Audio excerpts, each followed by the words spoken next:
Hello everyone, my name is Avni and welcome to Learning Curve. We will explore new topics and will also help you learn. In this video, we are going to be discussing where spending money on others is good for your heart. We all know that giving feels good, but is there really a scientific reason behind it? Well, let's get right into the research. Wait, you can grab a cup of coffee if you want. So, I have been coming across a lot about spending effects on heart. That piqued my interest, and it also gotten me into a lot of troubles of reading, researching, and do not get me started on the data. Really, it took me a week to read all the research papers about it. And well, I have made it easy for you. So let's talk about the very first paper I've read. It predicted that people who spend money on others would exhibit lower systolic and diastolic blood pressure. Now, if you're like me, you'd probably be wondering what on earth is systolic and diastolic blood pressure. Oops, big words. Well, to make it very simpler for you, when our heart pumps blood, there's a contraction, right? And that creates a highest pressure.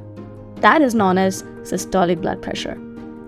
And when our heart takes rest between the two beats, that also creates a pressure which is known as diastolic blood pressure. And this too comprises of our cardiac cycle. So yes, it is a big deal.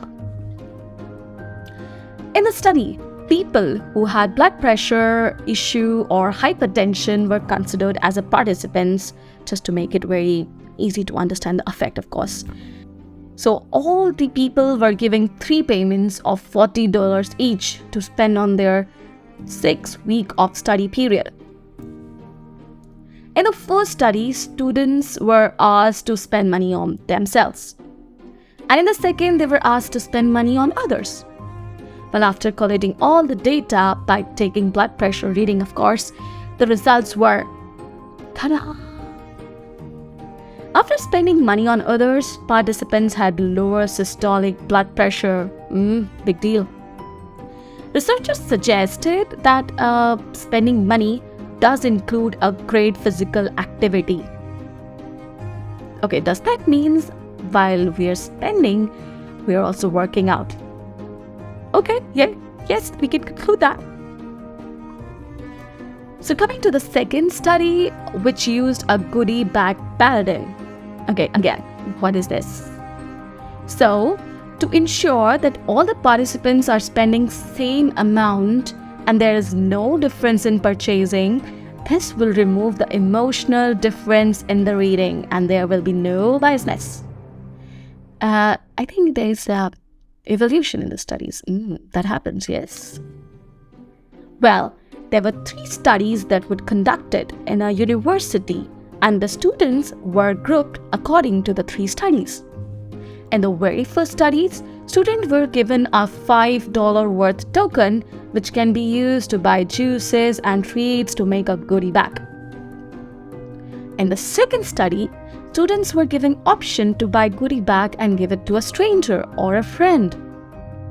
And in the third study, students were asked to recall the time they were gifted somebody something or they have bought something for themselves and what they felt about it.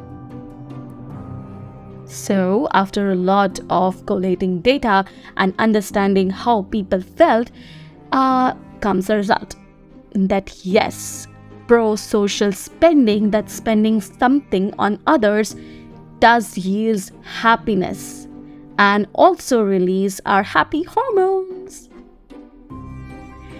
That said, the glow of any generous purchase for your loved ones will fade over time, yes. But daily life will also offer you various opportunities to spend money on others. Why are we waiting? Right? I do hope my family and friends are watching this and they do spend something on me. Well, jokes apart. Any pro-social spending will add into larger benefit for well-being.